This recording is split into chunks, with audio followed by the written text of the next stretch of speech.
자, 이제 경제적 개념으로 가겠습니다. 부동산의 개념 가운데 경제적 개념이 있는데요. 경제적 개념 5가지를 막 외우려고 하지 마세요. 그냥 누가 봐도 자산은 법률적, 경제적, 기술적 중에 법률적, 경제적, 기술적 중에 어디에 들어가요? 경제적. 그렇게 알면 되지. 경제적 개념에 뭐뭐뭐가 있지? 이렇게 외우실 필요는 굳이 없어요. 이것도 여러분 경제적 맞죠? 경제적 맞죠? 경제적, 경제적. 그럼 돼요. 그렇게 여러분 봐주시고 넘어가십시오. 그럼 이제 자산이 뭘 의미하는지 볼까요? 자, 자산과 관련해서 경제적 가치가 있는 유무형의 재산, 그게 자산이에요. 경제적 가치가 있는 유무형의 재산. 자산이라는 용어 되게 많이 써요. 제가 아까 약간 농담 삼아 이번에 그 시험에 나왔는데 좀 지엽적인 문제가 났다. 근데 그냥 단순한 지엽적인 문제가 아니고요. 좀 해도 너무한 지엽적인 문제예요. 그러니까 물론 낸 사람이 좀 그렇긴 하지만 뭐 그래도 그런 지엽적인 문제를 출제자한테 전화해서 물어볼 수는 없잖아요. 그러니까 출제자가 누군지도 모르고 일단 어쨌거나 중요한 건 지엽적인 문제를 너무 지엽적으로 냈어요. 그러니까 그 이론에 관한 측면이 자산 유동에 관한 법률이거든요. 거기서도 지금 자산이라는 말을 쓰고 있죠. 그 법률이 좀 어려워. 근데 그 법률과 관련된 실무적인 내용, 그러다 보니까 그런 내용들을 잘 아는 분들은 아까 금융감독원이나 이런 분들이 계신 분들이 좀 잘할 수밖에 없어요. 그러다 보니 이제 그런 실무적인 내용들을 물어볼 수 있는데, 물론 그분들은 얼마나 많은 분들의 전화를 받겠어요. 그러니까 제가 만약에 그 일을 해도 안 받고 싶을 거예요, 사실은. 그러나 그런 세부적인 내용들을 확인하고 그렇게 할 때가 사실은 그렇게 전문 분야를 다루는 분야일 수밖에 없기 때문에 금융감독원이나 그런 데다 전화를 해서 물어볼 수밖에 없어요, 저희들은. 또 뭐 국토부에 세부적인 사항들이 있으면 또 국토부의 담당 공무원들한테 전화해서 또 물어보기도 하고 그래요. 세금과 관련된 건 또 국세청에 담당. 그 국세청에도 전화하면 또 이렇게 뭡니까 이게 부문들마다 보면은 좀 이렇게 다르게 알고 계신 분들이 서로 있어요. 그래서 이제 좀 더 잘하는 분한테 또 물어봐고 세부적인 내용들을 그렇게 해야 됩니다. 그러니까 그럴 때 지금 자산이란 말을 쓰지 않습니까? 그때 그 자산은 뭐다고요? 경제적 가치가 있는 유무형의 재산을 가리키는 말이에요. 자, 그러면 자산을 이렇게 얘기해 보자고요. 자동차는 경제적 가치가 있어 없어요? 있죠. 눈에 보여요, 안 보여요? 보이죠. 그러니까 유형 자산이야. 주택은 눈에 보여 안 보여? 보이고 경제적 가치가 있으니까 유형 자산이고. 그러니까 주택은 자산이다라는 말이 맞아 틀려? 맞죠? 그런데 그런 내용을 잘 모르면 막 흥분하면서 에이 투기꾼아 막 그런다고. 집이 왜 자산이야? 집은 거주의 대상이지 막 이러면서. 그건 자기 나름대로의 생각인 거죠. 그래서 주택은 자산이다. 유형 자산. 에듀일이란 이름은, 에듀일이란 브랜드는 눈에 보여요, 안 보여요? 안 보이니까. 근데 경제적 가치가 높으니까 따라서 무형 자산. 제 말 이해가 되셨죠? 그래서 여러분 자산으로서의 부동산. 두 번째 자본입니다. 갑이 을에게 이렇게 말합니다. 갑과 을이 친구거든. 갑이 을에게 이렇게 말합니다. 야, 을돌아, 너 이제 그 정도 나이가 됐으니까 남의 직장 그만 다니고 네 사업 좀 해보지 그래. 그랬더니 을돌이가 말하기를 자본이 있어야지. 이렇게 말하는 자본은 바로 자본금을 가리키는 거예요. 그래서 장사나 사업의 어떤 미천, 그것을 하기 위해서 들어가는 돈. 그러니까 학원을 운영하려면 여러분 돈이 있어야 되죠. 그럼 학원 운영과 관련된 돈, 그게 뭐야? 자본금. 학원을 운영하기 위해서 초기 자본 같은 게 들어갔다 이런 말 하잖아요. 그러면 자본금. 두 번째는요, 옛날에는 강의를 할 때 어떻게 강의가 진행이 됐냐면 이 전자칠판에 하는 게 아니라 흑판에 바로 했었죠. 그리고 글씨를 분필로 썼죠. 저도 분필을 4개를.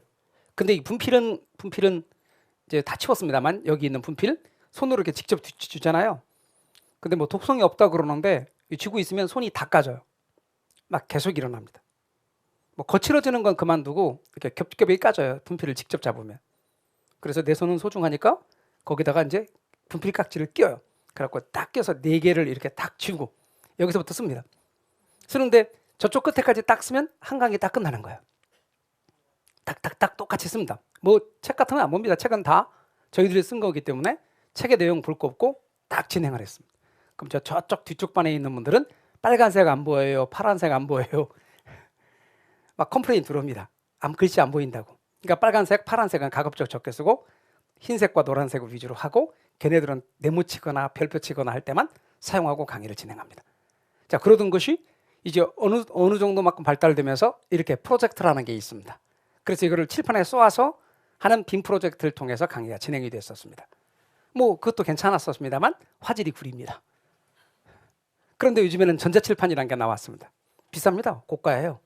그런데 이걸 통해서 보니까 잘 선명하게 보이기도 하고 내용들이 이제 특히 화면으로 볼 때 또는 핸드폰 같은 걸 볼 때 되게 선명합니다.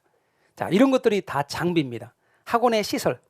그러니까 학원의 시설들, 각종 장비들 이런 게 뭐라고요? 자본시설.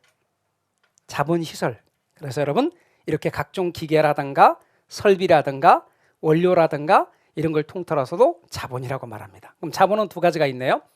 자본금과 자본재. 이 두 가지를 싸잡아서 자본이라고 말합니다. 그래서 자본의 의미를 알아두시고, 그 다음 생산 요소. 여러분 생산물을 만들려면 뭐가 들어가야 생산물이 나오겠죠. 그러면 생산물을 만들기 위해서 들어가는 게 뭘까요? 제일 첫 번째 사람으로부터 나오는 걸 뭐라 그래? 노동이라 그래. 노동. 그리고 좀 전에 했었죠. 각종 기계 설비라든가 그걸 뭐라고 한다 그랬어요? 자본. 그 다음에 땅을 뭐라고 하냐면 있어 보이게 표현하는 말이 토지. 그래서 여러분 이게 생산에 필요한 요소들입니다. 그래서 생산물을 생산하기에 필요한 요소들로 노동, 자본, 토지, 생산의 3요소 그러면 걔네들을 말해야 되는 겁니다. 같이 해보시죠. 시작. 노동, 자본, 토지. 공짜예요? 공짜 아니에요? 공짜 아니죠. 그럼 대가를 지불해야 되겠죠. 그럼 노동을 고용하고 그 대가로 지불하는 게 뭐예요? 임금이죠. 그럼 자본을 고용하고 지불하는 대가는 뭐예요? 이자라고 불러요. 그래서 여러분 이자는 두 종류가 있어요. 화폐 이자와 실물 이자가 있는 거예요. 그럼 자본금에 대해서는 화폐 이자고 자본재에 대해서는 실물 이자가 나가는 거예요. 그다음 토지는 토지에 대한 사용료가 지대라고 불러요. 여러분 경제학에 영향을 받은 부동산학은 지대라고 부르지만 이 부동산학은 아까 제가 어느 나라의 영향을 많이 받았다 그랬어요? 우리나라의 부동산학은 일본에서 많이 들어와서 용어를 그대로 쓰고 있어요. 그 일본의 용어가 많아요. 근데 부동산학만 그렇느냐? 민법은 더 심해요. 그래서 민법에서는 아예 일본 용어를 그대로 써요. 일본 교과서에서 일본 사람들이 지금도 쓰고 있는 단어를. 그래서 일본에서는 토지의 일정 기간 동안 사용료를 뭐라고 말하게요? 지료라고 그래요. 그래서 지료라는 말을 그대로 써요. 혹은 또 다른 데서는 차임 등으로 써요. 차임. 그래서 지료나 차임 등 같은 용어로 쓰는데 부동산학은 그래도 조금 경제학의 영향을 좀 받아서 좀 우리나라 말답게 좀 쓰자. 일본식 용어를 좀 덜 쓰자 하는 약간의 그런 건 있어서 지대라는 말을 써요. 그러니까 부동산학엔 토지 사용료를 뭐라고 부르고 지대, 민법에서는 지료 그렇게 말한다는 거 알아두시면 좋겠습니다. 그다음 여러분 소비를 함으로써 만족을 얻는 재화가 있습니다. 자, 배가 고파서 내가 빵을 먹었습니다. 그럼 빵은 뭐냐면 나의 만족을 충족시켜주는 재화입니다. 욕망을 충족시켜주는 재화입니다. 그게 소비재예요. 그래서 사람의 욕망을 직접적으로 충족시켜주기 위해서 소비하는 재화가 소비재죠. 그럼 옷은 소비재예요? 아니에요? 소비재예요. 근데 여러분 어떤 걸 만들기 위해서 투입되는 그런 재화를 생산재라고 불러요. 각종 원료라든가 재료 같은 것들은 생산재예요. 그러니까 모든 옷이 다 사실 소비재는 아니에요. 작업복은 생산재가 되는 거예요. 여러분이 지금 쓰시는 펜은 소비재예요? 생산재예요? 소비재예요. 지금 생산활동하고 있다고? 아니에요. 소비재예요. 근데 그걸 일하실 때 사용하면 생산재가 되는 거예요. 하나의 물건이 소비재가 되기도 하고 생산재가 되기도 하는 거예요. 옛날에는 이런 마이크를 쓰지 않았고요. 지금은 이제 손을 자유롭게 하기 위해서 이런 마이크를 사용하는데 옛날에는 다 이렇게 들고 했어요. 마이크 이렇게 줄이 있고. 근데 이제 마이크도 좀 좋아야 돼요. 그래야 덜 힘들고 그래요.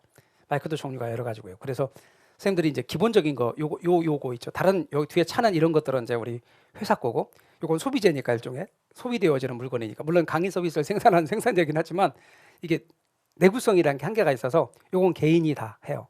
더군다나 여기 말하면서 침도 튀고 그러겠죠. 다 개인 소지하고 있어요. 마이크도 개인이 사기도 하는데 좀 괜찮은 마이크를 샀었어요. 옛날에 마이크를 소유받아 갖고. 그런데 마이크를 산 지가 얼마 되지 않은 상태에서 친구들끼리 이제 노래방을 간 적이 있어요. 노래방을. 그런 노래방을 간 적이 있는데 그 노래방을 이렇게 갔는데 마이크가 생각이 딱 나는 거야. 그래서 제가 한번 실험해보고 싶었지. 그래서 마이크를 딱 꺼냈더니 친구들이 다 기절하는 거예요. 노래방 오면서 마이크를 챙겨오는 놈은 생전 처음 봤다고. 근데 이제 안 맞더라고. 이게 잭이 안 맞는 건 아닌데 방식이 안 맞아서 삑 소리 나는 거예요. 그게 세팅을 해야 되는데. 그래서 이제 친구들이 노래를 부르는 모습을 보고 또 한번 놀랬죠. 노래를 부르는 건지 뭐를 하는 건지 모르겠다고. 근데 마이크의 경우가 만약에 제가 학원에서 강의할 때 사용한다면 생산재죠. 근데 그걸 집에서 노래방 마이크로 사용하면 소비재가 되는 거죠. 뭔 얘기인지 아셨죠? 똑같은 물건이 소비재가 되기도 하고 생산재가 되기도 한다. 그다음 상품. 여러분, 상품이란 말은 사고 파는 물건을 말하는 겁니다. 시장에서 거래가 되는 걸 상품이라 그래요.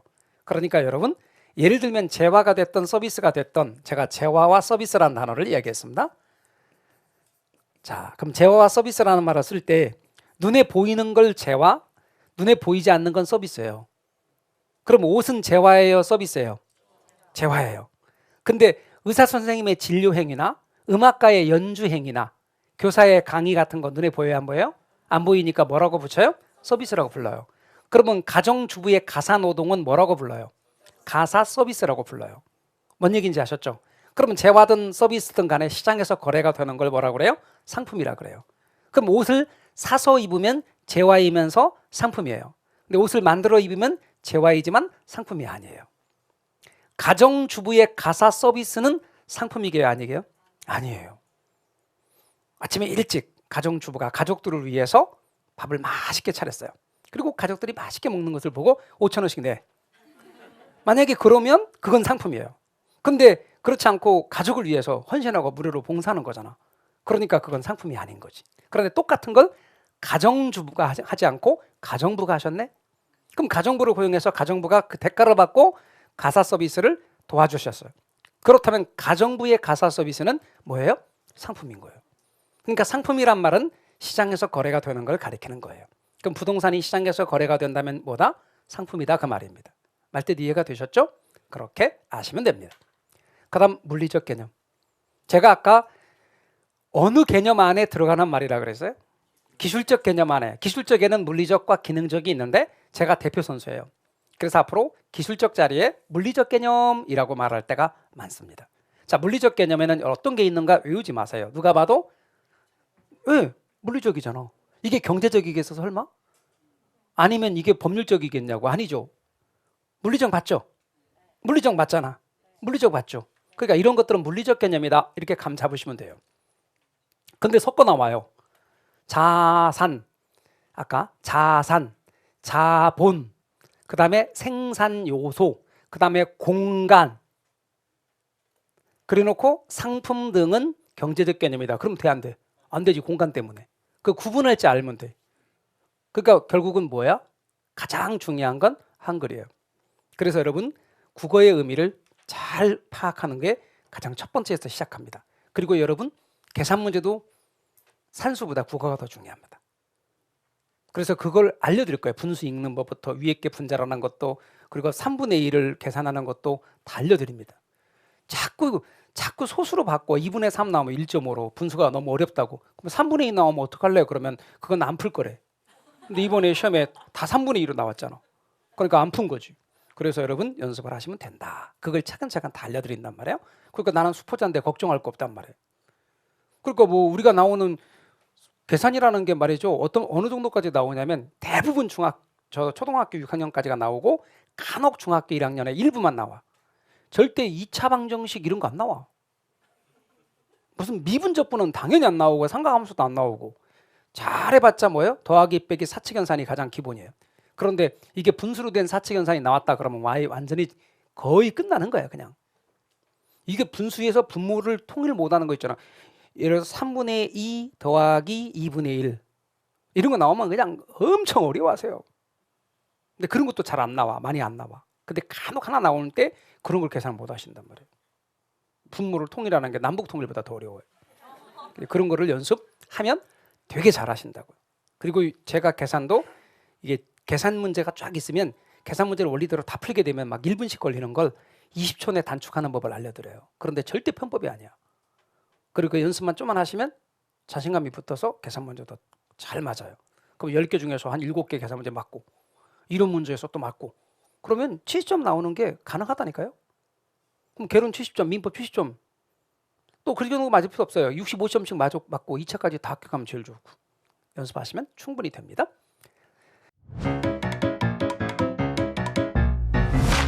에듀윌 유료 회원만의 특별한 서비스.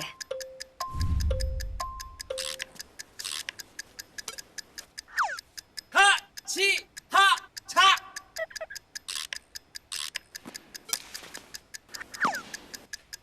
하치하차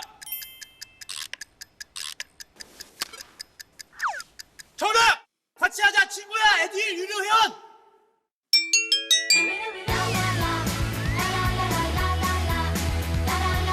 친구 소개하고 현금 받는 혜택.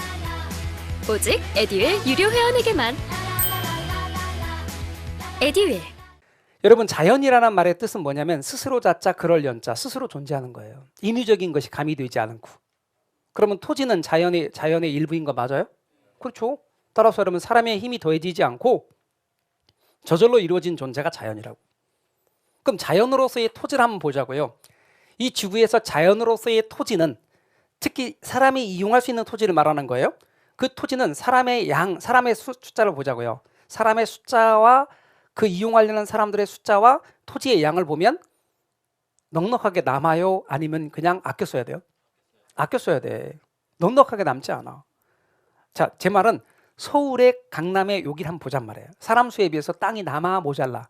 모자라는 편이야. 그럼 어떻게 해야 돼? 아껴 써야 돼.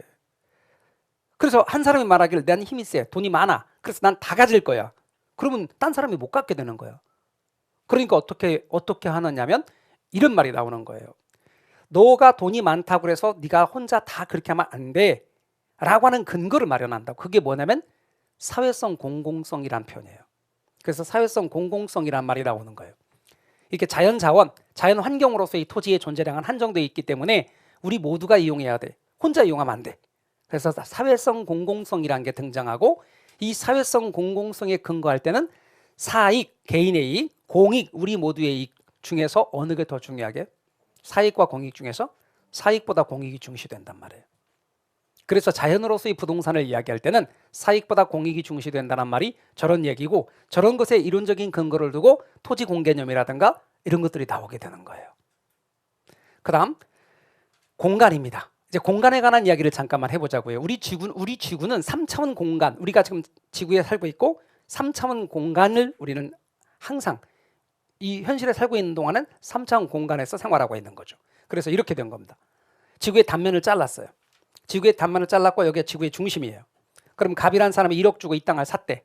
그리고 지표는 말 그대로 땅의 표면이에요. 그러니까 여러분 이게 바로 땅 표면입니다. 그리고 이것을 가리켜서 뭐라고 부르냐면 땅 표면을 가리켜서 수평 공간이라고 불러요. 수평 공간. 그러면 땅 아래도 있겠죠? 그럼 땅 아래는 무슨 공간일 것 같아요? 붙이세요. 지하 공간 내지는 지중 공간이라 그래요.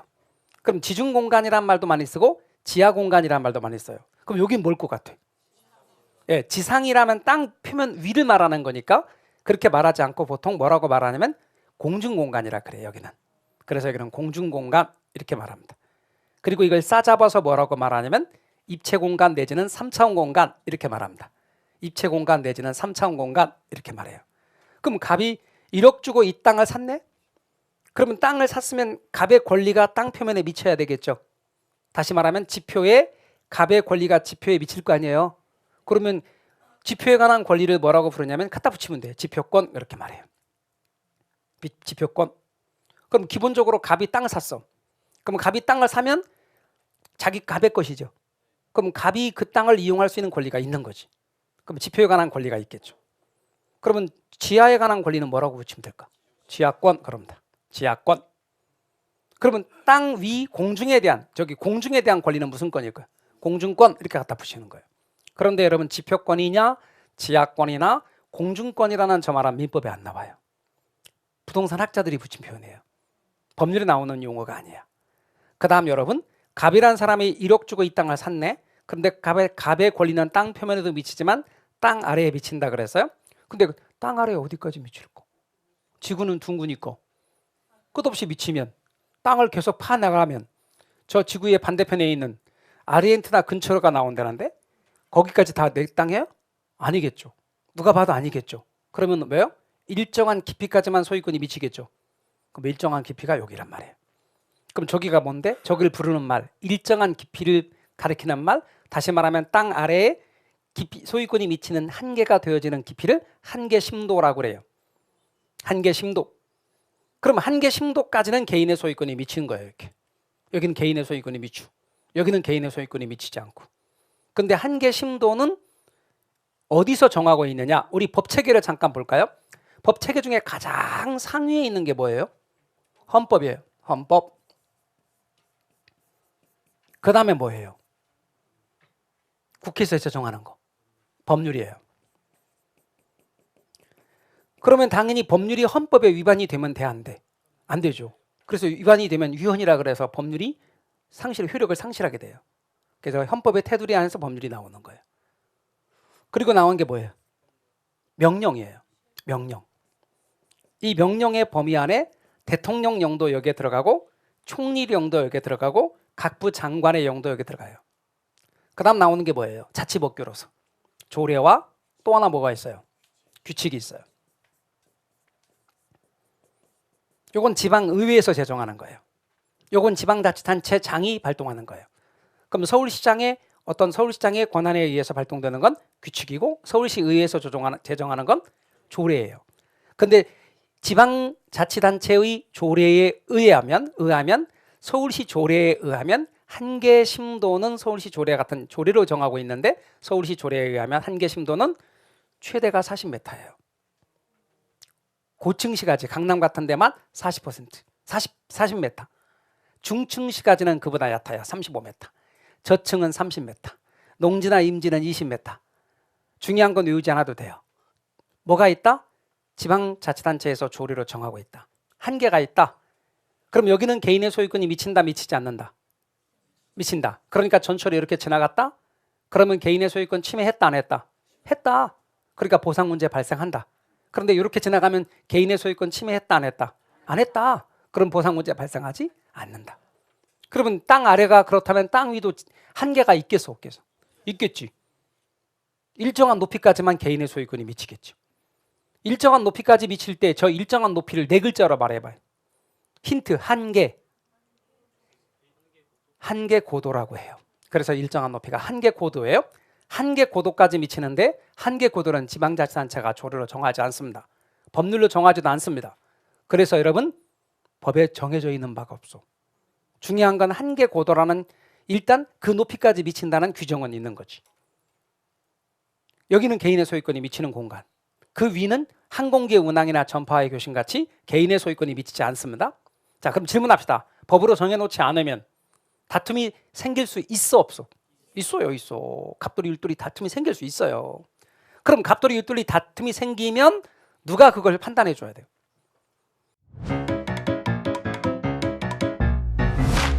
에듀윌 유료 회원만의 명품 자료 서비스.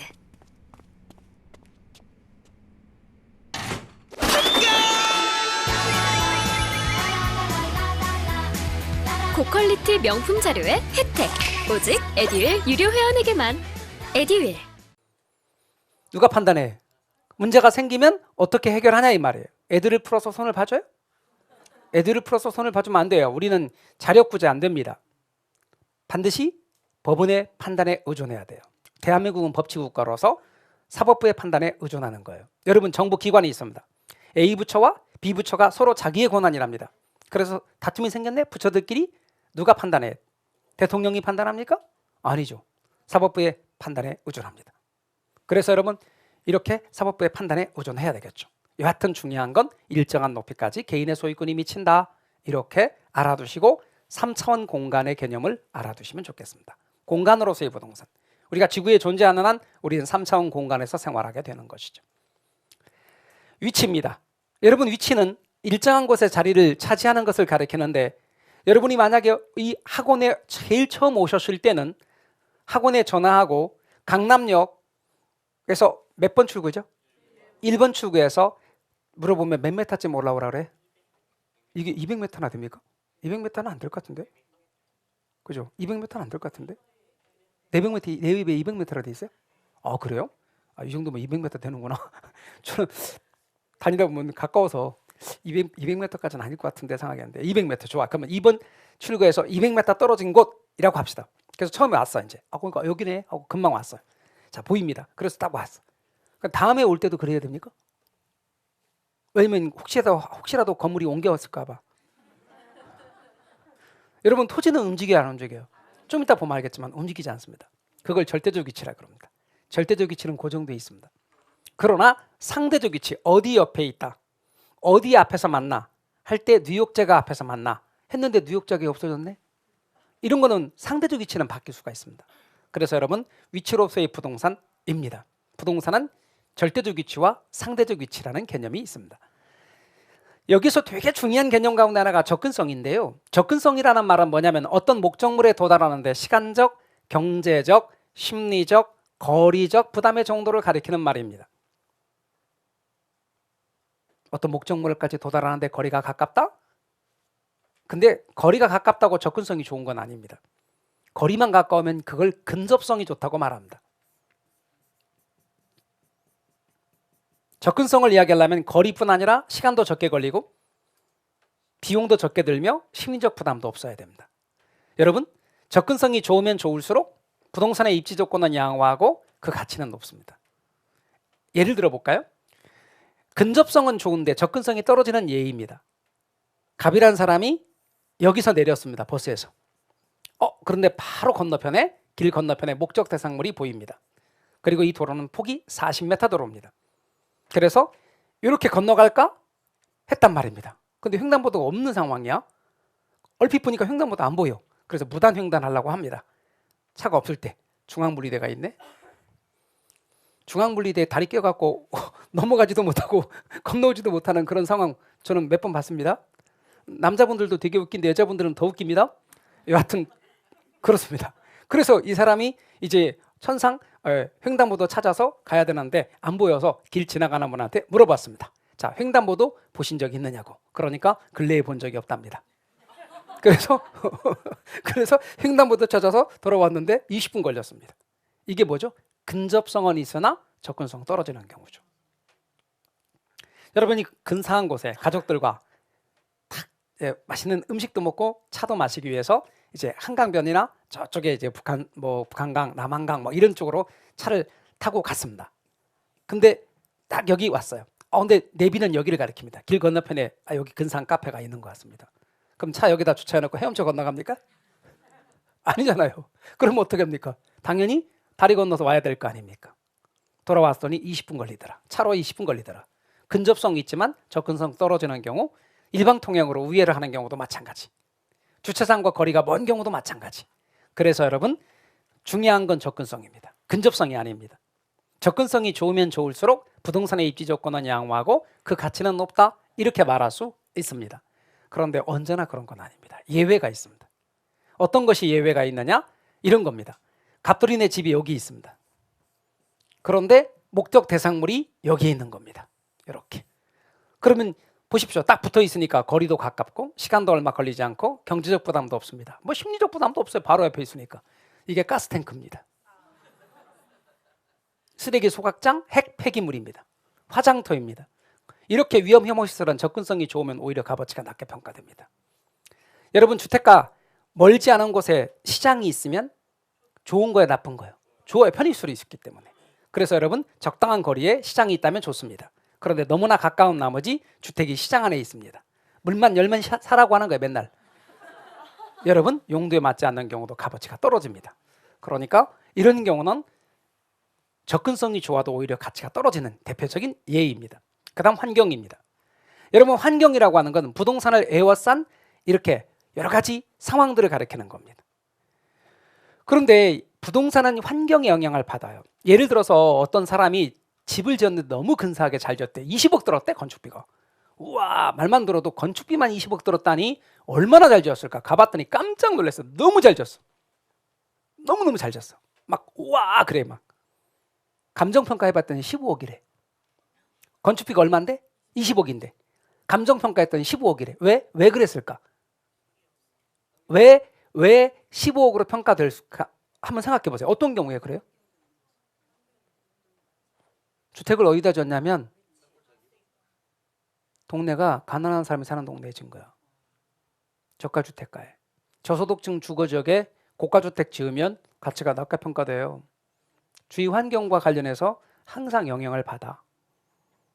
뭔 말인지 아셨죠? 그러면 여러분 강남에 있는 아파트들 가봐야 아까 제가 이름 말했지만 혹시 거기 사시는 분들이 있으면 또 괜히 또 마음의 상처 받으니까 제가 아파트 이름을 말하지 않겠지만 30년만 이상만 된 아파트들 보면 봐봐요. 그리고 40년 이상 된 아파트도 있잖아. 상태가 그렇잖아. 근데 걔가 엄청나게 비싸잖아. 어디에 있어서? 주변 지역이 고가주택가에 있기 때문에 그런 거야. 그리고 환경에 영향을 받는다니까요. 부동산 환경에 영향을 받는다는 얘기예요. 그래서 여러분 부동산과 관련해서는 부동산은 환경의 구성 문제하고 환경으로부터 영향을 받는다가 부동산만이 아니에요. 사람도 그래요. 여러분 공부를 시작하시는데 여러분의 가족이 이러는 거야. 여러분 가족이 오래 공부하니까 딴 건 걱정하지 말고 공부에만 전념하래. 주부신데 설거지하는 거 걱정하지 마. 돌아가면서 한대. 가장인데 그동안 열심히 일하셨는데 또 다시 이 인생 이모작 중보하는 거니까 잘하시라고 모든 가족이 밀어준대. 여러분 부모님 밑에 돈 받고 있지만 걱정하지 말고 하라고 하는 거야. 신경 쓰지 말고 공부하래. 이런 분위기면 되게 좋아.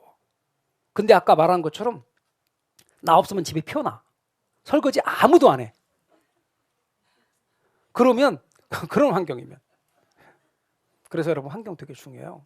특히 우리 오전반 명심하셔야 될 게 있어요. 이제 우리 학원 이제 시작되는 거예요.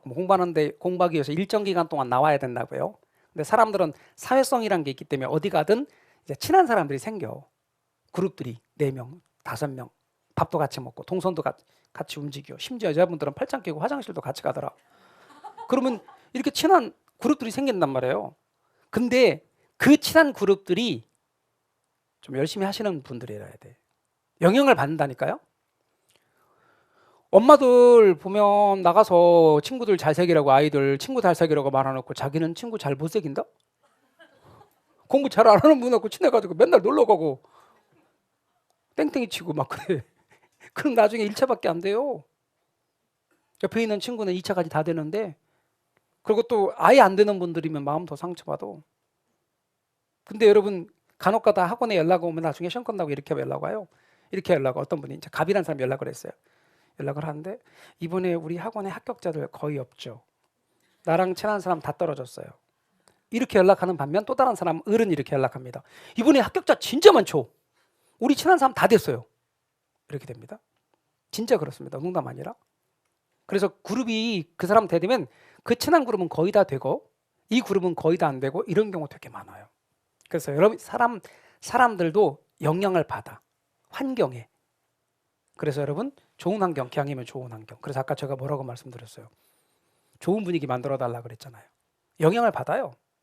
제가 강의를 딱 들어오는데 여러분이 막 되게 좋은 분위기야. 그러면 뭐 기분이 좋아요. 서로 같이 마찬가지예요. 그런데 그렇지 않고 표정이 뭐 아침에 오다가 막 싸우고 왔거나 어디서 의도맞고 온 것처럼 표정을 막 하고 입이 이만큼 나와 계시면 불안해요. 뭐 이렇게 당연히 긴장하죠. 분위기 비유기 잘 맞춰야 될 것 같은데 막 생각이 든다. 분위기라는 거 이거 이 환경이거든 전부 다. 그래서 환경에 영향을 받습니다.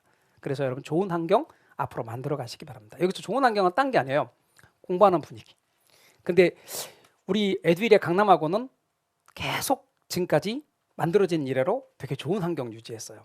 합격률도 에듀윌 학원 내에서도 높은 편이고 그리고 다 좋은 분위기로 갔습니다. 자, 그 다음에 여러분 복합 개념이에요. 제가 아까 말씀드리기를 복합 개념의 부동산 이렇게 말하면 어떤 부분들이 함께 고려한다 그랬죠? 법률적, 경제적, 기술적 측면을 함께 복합된 개념으로 이해하는 것. 부동산이 이렇게 3가지가 복합된 개념으로 이해하는 게 복합 개념의 부동산인데 이 복합 개념의 부동산 말고 또 혼동하는 게 있어요. 복합자가 들어가는 거. 복합 부동산이 있어요. 이건 뭐냐면 토지와 건물 함께 하나의 부동산이에요. 토지, 건물 함께 하나의 부동산을 복합 부동산 이렇게 말해요. 나중에 더 공부하다 보면 우리 민법은 토지 따로 건물 따로 독립된 부동산으로 인식해요. 우리나라는 부동산의 개념을 토지 따로 건물 따로 각각의 독립된 부동산으로 인식하는데 미국은 아니에요. 미국은 토지 위에 놓여 있는 그 어떤 것도 하나의 혼연일체된 부동산 공간동으로 인식해요. 우리나라의 부동산 개념과 미국의 부동산 개념이 똑같다는 얘기예요, 다르다는 얘기예요? 달라요, 달라. 그래서 이걸 구분하기 위해서 학자들이 만들어냈는데 그게 바로 복합부동산이에요. 토지 건물 함께 하나의 부동산, 복합부동산. 그럼 복합부동산은 우리나라와 미국의 부동산의 개념이 달라서 붙임말이다? 뭐 그런 면도 있어요. 그러나 우리나라에서도 복합부동산이 되게 중요해요. 나 어제 집 샀다? 근데 집만 샀어? 땅은 안 사고? 그런 뜻이에요? 아니란 말이에요. 이렇게 샀다는 뜻이에요. 집 보러 왔는데요. 공인중개사 사무실 왔어요. 손님이 집 보러 왔는데요. 어떻게 오셨습니까? 집 보러 왔는데요. 아, 땅은 안 필요하신가요? 같이. 우리 현실에서도 거래가 되는 건 다 복합부동산이에요. 그래서 여러분 민법에서 말하는 부동산의 개념은 토지와 건물을 각각의 독립된 부동산으로 보고 있으나 현실에서 일반적으로 거래가 되어지거나 우리가 말하는 부동산은 복합부동산인 경우가 많다. 그래서 복합부동산의 개념도 함께 알아두셔야 됩니다. 그 다음 토지의 분류. 토지 용어입니다. 여러분 이게 전체 토지입니다. 박스가. 토지를 안에다가 동그라미를 딱 쳐서 여기는 건축할 수 있는 땅, 여기는 건축할 수 없는 땅이라 해봅시다. 건축할 수 있는 땅과 없는 땅을 싸잡아서 일컫는 토지 명칭 중에 가장 넓은 모든 바닥 토지, 건물의 바닥 토지, 하천의 바닥 토지, 도로의 바닥 토지, 모든 바닥 토지를 통칭하는 말이 부지입니다. 그러니까 부지는 뭐다? 바닥 토지다. 근데 여러분 건축할 수 있는 토지, 이렇게 주거용, 상업용, 공업용 건축할 수 있는 토지, 이걸 일컬어서 건축법상의 용어로 대지입니다. 그래서 필지 중에서 건물 지을 수 있는 땅, 그래서 여러분 대지라는 말이 있습니다. 필지 중에 건축행위 가능한 땅을 필지 중에서 건축행위 가능한 땅을 뭐라고 말하냐면 대지라고 말합니다. 대지할 때 대자 한자를 보면 여기가 이렇게 돼 있습니다. 이렇게 돼 있습니다. 그래서 여러분 저 대자하고 좀 이따가 대자하고 좀 다릅니다. 터라는 의미에서 대지. 그런데 대지 말고 여러분 주거용, 상업용, 공업용으로 현재 이용 중에 있거나 앞으로 이용이 가능한 땅으로서 택지란 말이 있습니다. 이 두 개의 용어가 서로 혼용되어 사용될 때가 많습니다. 그래서 여러분 대지와 택지가 어떤 때는 같이 사용될 때도 있다. 택지는 뭐냐면 주거용, 상업용, 공업용으로 현재 이용 중에 있거나 이용이 가능한 땅. 대지는 뭐냐? 필지 중에서 건축행위 가능한 땅. 그러다 보니까 대지 자리에 택지가 나올 때도 있고 우리가 택지라고 할 것 같은데 대지가 사용될 때도 있고 그렇습니다. 공법에서도 이 두 가지 단어가 혼용되어 사용될 때가 많다.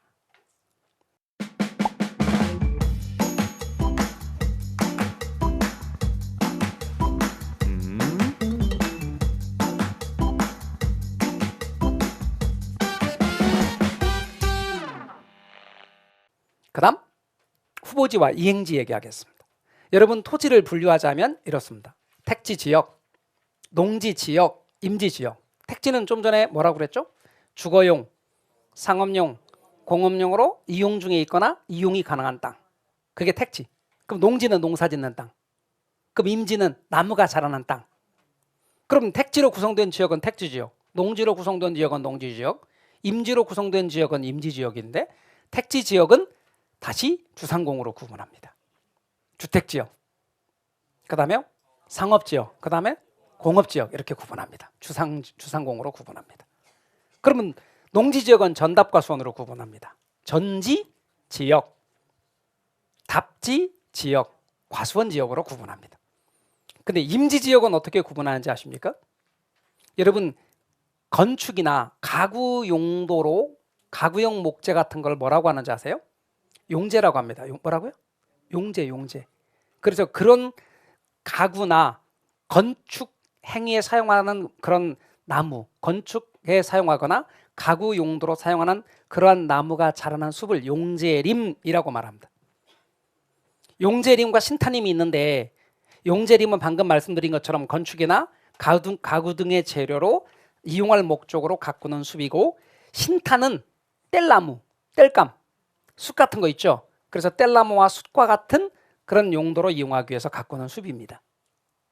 그래서 여러분 이렇게 용재림이 있고 신탄림이 있다. 단어 뜻만 아시면 됩니다. 그런데 말이죠, 여러분. 사람을 기준으로 말합시다. 임지하고 농지 중에서 사람 기준으로 말하면 임지가 더 쓸모 있어요, 농지가 더 쓸모 있어요? 사람 기준으로 하면 농지가 더 쓸모 있어요. 그래서 이렇게 바꾸려고 한다고. 사람은 이번에는 농지하고 택지 중에서 어느 게 더 쓸모 있어요? 택지가 더 쓸모 있으니까 바꾸려고 한다고. 이렇게 사람들은 이해 가셨어요? 이렇게 대분류를 넘어가는 걸 전환이라고 그러고, 전환 중에 있는 땅을 후보지라고 불러요. 그러면 여러분 봐요. 어떤 땅이 농지 지역의 전이었대? 전이었는데 택지 지역의 주택지로 이렇게 바뀌는 중에 있대. 그러면 대분류 넘어갔어요, 소분류 넘어갔어요? 대분류예요, 소분류예요? 대분류 넘어갔죠? 이런 건 뭐예요? 전환이고 후보지예요. 전환 중에 있으니까 후보지예요. 그럼 후보지가 뭐냐? 이렇게 택지 지역, 농지 지역, 임지 지역 상호 간에 바뀌는 거. 상호 간에 바뀌는 거. 이게 바로 뭐냐면 후보지예요. 나중에 여러분, 지금은 이론적인 내용 이렇게 하지만 이제 아까 제가 그 과정들 쭉 설명드렸죠. 이론 과정이 끝나고 이제 이론과 기출을 같이 다룰 때가 있죠. 그러면 문제를 좀 다루기 시작하면 그때는 이렇게 내용 설명보다 키워드를 잡아두는 것들 많이 해요. 그러면 이 내용 중에서 가장 중요한 단어는 상호간이에요. 그럼 상호간에 바뀌는 게 뭐예요? 후보지예요. 그런데 이행지는요, 그 내에서 바뀌는 거야. 다시 말하면 소분류. 택지 지역 내에서, 농지 지역 내에서, 임지 지역 내에서 작은 분류끼리 바뀌는 거예요. 그럼 이렇게 바뀌면 이행이고, 이행 중에 있으면 이행지가 되는 거다. 그러니까 여기서 가장 중요한 키워드는 내에서 바뀌는 거예요. 그러니까 택지 지역, 농지 지역, 임지 지역 상호간에 바뀌는 건 후보지고, 택지 지역, 농지 지역, 임지 지역 내에서 바뀌는 건 이행지가 되는 거예요. 그리고 후보지에서 후보는 대통령 후보할 때 그 후보와 똑같은 단어예요. 그러면 대통령 후보는 대통령이 된 사람을 말하는 거예요? 대통령이 되기 위해 출마한 사람을 말하는 거예요? 출마한 사람 말아요. 아직 대통령 아니야. 그러니까 후보지는 바뀌는 중에 있을 때 쓰는 말이에요. 그러면 여기서 이렇게 바뀌는 중에 있을 때 후보지고, 바뀌면 뭐가 된다? 주택지라고 해요. 대통령이 되면 뭐라고 불러요? 대통령이라 불러요. 서울시장이 되면 뭐라고 불러요? 서울시장이라 불러요. 그러듯이 이렇게 바뀌었다. 그럼 주택지야. 바뀌는 중에 있을 때만 후보지. 바뀌는 중에 있을 때 이행지. 바뀌었다 그러면 그냥 상업지. 이렇게 되는 겁니다. 그 다음에 여러분 맹지. 맹지는 이런 거예요. 갑의 땅이 지금 을의 땅이 여기 있고 여기도 남의 땅이야. 그러면 남의 땅으로 둘러싸여 있기 때문에 도로와 접성면이 있어요, 없어요? 없지. 그럼 도로와 접성면이 없는 저런 땅, 맹지예요, 맹지. 자, 그럼 질문합시다. 저럴 때 갑은 여기 드나들 수 있을까 없을까? 있어요. 그걸 민법에서 배우게 된다고. 민법에서 지역권 부분에 보면 이걸 배우게 돼요. 드나들 수 있어요. 어떻게 드나들 수 있어요? 예, 을의 땅을 받고 다녀요, 그냥. 을의 땅 받고 다닐 수 있어. 근데 다른 통로가 있으면 안 돼. 다른 통로가 없다면 을의 땅을 받고 다닐 수 있게 된다는 걸 민법에서 배운다고. 자, 어디에서 배운다고? 그러니까 나중에 공부하면 민법에서 배우겠죠. 그러니까 결혼해서 아직 질문하지 말란 말이에요. 아직 공부 안 했는데 민법에서 배울 거를 궁금해요 하고 질문하는 분이 있어요. 궁금해하지 마요. 민법을 다 배우면 해결돼요. 근데 얘는 드나들 수 있는데 건물 지을 수 있을까 없을까? 없어. 그건 어디서 배운다? 공법에서 배워. 건축법에서. 그래서 여러분 이런 경우는 건축이 불가능해. 드나들 수는 있지만 이런 걸 뭐라고 한다고요? 맹지라 그래요. 그러니까 저런 거 사면 되겠어 안 되겠어요? 안 돼요. 근데 영원히 건축이 불가능한 건 아니에요. 자, 지금 맹지 맞죠? 맞잖아요. 근데 갑이 을의 땅의 일부를 샀네. 그러고 도로와 접성면을 만들었어. 도로와 접성면을 만드는데 최소 접성면 몇 미터 이상을 만들면 건축이 가능해요. 공법에서 배운다고. 그러면 이런 건 건축이 가능하다고. 그러면 이렇게 건축이 가능한 이런 땅은 도로와 접성면 부분은 좁은데 안으로 가면 넓어지고 있죠? 푸대 모양이잖아. 자루 모양이잖아. 그래서 이 대자가 푸대할 때 쓰는 대자예요. 자루 모양의 대지. 그럼 아까 대지는 제가 어떻게 돼 있어요? 대지는 이렇게 돼 있었다고 그랬죠? 밑에가 한글로는 대지가 두 개가 있는데 한문으로는 달라요. 그래서 이렇게 대지, 자루 모양의 대지예요. 그 다음에 여러분 필지가 있어요. 필지는 하나의 지번, 예를 들어서 무슨 길 몇 번지처럼 하나의 지번이 붙어 있는 토지의 등기, 등록의 단위. 토지를 등기하고 등록할 때 등기나 등록은 어디서 공부하느냐? 자, 등기와 등록의 차이 어디서 공부할 것 같아요? 무슨 과목? 공시법에서 공부해요. 그러니까 등기가 뭔가요? 등록이 뭔가요? 공시법에서 공부할 거라고요. 그런데 이 등기 등록할 때 등기 등록의 단위가 뭐라고? 필지 단위로 등기한다고. 하나의 지번을 가지고 토지에 이렇게 무슨 길 몇 번지 같은 걸 지번이라 그러는데 이렇게 하나의 지번을 가지고 지적 공부가 뭔지 무슨 과목에서 공부할 것 같아? 공시법. 따라서 지적 공부에 등록이 되는 토지의 기본 단위가 필지입니다. 그리고 토지 소유자의 권리를 구분하게 한 표시, 갑돌이 것, 을돌이 것 이렇게 구분하게 한 표시, 그것이 바로 필지입니다. 그 다음에 여러분 획지가 있습니다. 획지는 뭐냐면 가격이 비슷한 한 덩어리의 토지입니다. 가격을 구분하기 위한 경제적 개념인데요. 예를 들면 이렇습니다. 그냥 편하게 제가 평이라고 써볼게요. 여러분 법으로 정한 면적의 단위는 제곱미터입니다만 그냥 쉽게 일상에서 쓰는 것처럼 한 평당 5만 원, 100평 샀대. 이렇게. 그 한 평 얼마라고? 요거 얼마고? 여기 한 평이 5만 원? 5만 원입니다. 요 한 덩어리의 획지라 그래요. 또 한 평당, 여기는 한 평당 5만 원이에요. 여기는 한 평당 10만 원이야. 이렇게 샀어. 100평 샀어. 그럼 총 몇 평이요? 200평. 그리고 그 200평을 이렇게 하나의 필지로 등기할 수 있어요. 말뜻 이해가 되셨어요? 네, 그렇게. 이렇게 할 수도 있어요. 갑이란 사람이 한 평당 5만 원 1000평을 샀어. 이렇게 1000평을 샀어. 그리고 이렇게 두 개의 필지로 나눠서 등기했어. 그럴 수 있어요? 제 말 이해가 되십니까? 이렇게 할 수도 있어요. 갑이란 사람이 한 평당 10만 원에 200평을 샀어. 그리고 이렇게 등기했어. 그럼 필지하고 획지가 같을 수도 있지. 그러나 필지나 획지는 면적의 단위는 아니에요. 필지는 등기 등록의 단위고 획지는 그냥 가격이 비슷한 한 덩어리의 땅이에요. 그래서 여러분 획지의 가장 핵심적인 단어는 한 덩어리의 땅이에요. 그냥. 더 나가서 갑돌이하고 을돌이가 둘이 친구인데 이야기를 한단 말이에요. 야, 을돌아, 저기 건너편에 있는 저 땅 보이지? 창가에 서서 말합니다. 저기 건너편에 있는 저 땅 한 덩어리 보이지? 내가 지금 어제 산 거야. 저 땅 한 덩어리가 뭐예요? 획지야, 획지. 그래서 획지라는 말은 한 덩어리의 토지를 가리키는 말이다. 그다음 나지와 건부지. 여러분 나지 건부지 할 때 나지 할 때 나자를 봐요. 이 벗을 나자예요. 아무것도 없는 거야. 토지 위에 건물이 없어요. 아무것도 없는 땅. 그래서 나지는 토지에 건물이 없고 얘는 건물이 있어요. 건물이 들어선 부지, 건물의 부지, 건부지예요. 그럼 나지는 뭔데? 토지에 건물 없다. 그리고 그 땅에 예를 들어서 갑의 땅인데 을이라는 사람이 일정 기간 사용료를 물고 그 땅을 사용하기로 했어요. 그래서 을은 그 일정 기간 그 땅을 사용하기 위해서 거기다 지상권이라는 걸 설정했어요. 나중에 이제 배웁니다. 민법 시간에.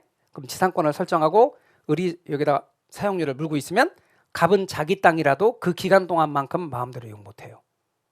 그런데 이 땅은 그런 게 설정되어 있지 않대. 그러면 빈 땅이고 갑의 경우가 어떤 권리가 설정되어 있지 않는 그 땅이면 갑의 땅인데 거기에 어떤 권리가 설정되어 있지 않으니까 갑이 마음대로 이용할 수 있어 없어요? 있어요. 그런 땅을 나지라 그래요. 그럼 나지는 뭐다? 토지에 건물이나 그 밖에 정착물이 없고 지상권 등 토지의 사용 수익을 제한하는 사법상의 권리가 설정되어 있지 아니한 토지. 근데요 여러분 혹시 형법 이런 거 아세요? 들어보셨어요? 들어보셨어요? 안 들어보셨어요? 들어보셨어요? 민법 들어보셨죠? 그러면 형법, 민법. 형법은 공법이야. 민법은 사법이고. 공법은 뭐냐면 공법은 국가가 개인을 규율하는 법이에요. 편의상 여러분이 부동산 공법을 공법이라 부르는 거죠. 6개 법을 싸잡아서 부동산 공법이라 부르는 거지. 원래 부동산 공법이라는 과목은 없어. 헌법도 공법이고 행정법도 공법이고 형법도 공법이야. 민법은 사법이고. 그런데 이거는 국가가 개인을 규율하는 법이고 이건 개인 간의 관계를 규율하는 법이에요. 그리고 공법상에는 보통 어떤 말을 쓰냐면 공법상 규제라는 말을 보통 많이 써요. 그리고 사법상에는 어떤 말을 쓰냐면 제한이란 말을 많이 써요. 근데 대한민국의 모든 토지는 공법상의 규제는 있다고, 사법상의 제한 유무가 있는 거죠. 그래서 여러분 형법 같은 경우는 공법이라고, 민법 같은 경우는 사법이고. 그러면 이제 말씀드리고 싶은 이야기가 형법이나 민법 이야기를 하려고 하는 게 아니고, 제가 방금 뭐라고 말씀드렸냐면 공법상의 규제, 사법상의 제한 이런 말을 썼는데, 공법상의 규제는 대한민국에 있는 모든 토지가 다 있다고요. 그럼 낮이는 공법상의 규제가 있겠어 없겠어? 있다니까요. 뭐가 없는 거야? 사법상의 제한이 없는 거야. 그래서 공법상의 규제는 존재한다. 근데 여러분 시험 문제 이렇게 묻어 나오는 거야. 공법상 사법상의 제한이 없다 이렇게. 그럼 돼 안 돼? 안 되죠. 공법상 규제는 있는 거예요. 그 다음에 건부지는 건물의 부지, 건물이 들어서 있는 땅, 건부지. 그럼 여러분 이제 이해하기 쉬우라고 낮이와 건부지는 좀 중요하니까 제가 비근한 이런 예를 들어드리면 기억에 남으라고 이야기를 들어드리면 이렇습니다. 사람으로 치면 딸린 게 없는 사람들은 낮이에요. 곰곰이 생각해 보니까 나랑 결혼한 적이 없는 사람이야. 그러면 다 낮이야. 결혼한 적이 있어. 근데 지금은 술을 틀고 돌아왔어. 그런 분도 낮이야. 그러니까 낮이는 아가씨나 총각, 돌싱 이런 분들은 낮이. 그런데 간혹가다 이렇게 물어봐. 돌아오긴 돌아왔는데 아이들이 있으면 어떻게 되나요? 낮이야. 어쨌거나 낮이야. 근데 건부지는 아저씨, 아줌마, 딸린 게 있는 분들, 이건 건부지야. 뭔 얘기인지 아셨죠? 네, 그래서 여러분 낮이, 건부지 이렇게 알아두세요. 돌싱인데 아이들이 있으면 어떻게 되냐고 어떤 분이 물어보더라고. 그냥 낮이라고 생각해 주세요. 편하게. 아셨죠? 네, 다 소용없는 거야. 그래서 낮이는 선택이 자유롭잖아. 그러니까 여러분 낮이는 어때요? 친구들 만나서 밤새 놀고 안 들어가도 되잖아. 그래요, 안 그래요? 안 그래요? 엄마한테 혼나요? 엄마한테 혼나는 건 좀 있긴 하지만 그래도 선택이 자유롭잖아.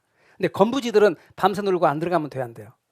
어떤 분이 된다 그러는데 큰일 나. 그러면 안 돼. 건부지는 제약에 따른단 말이야.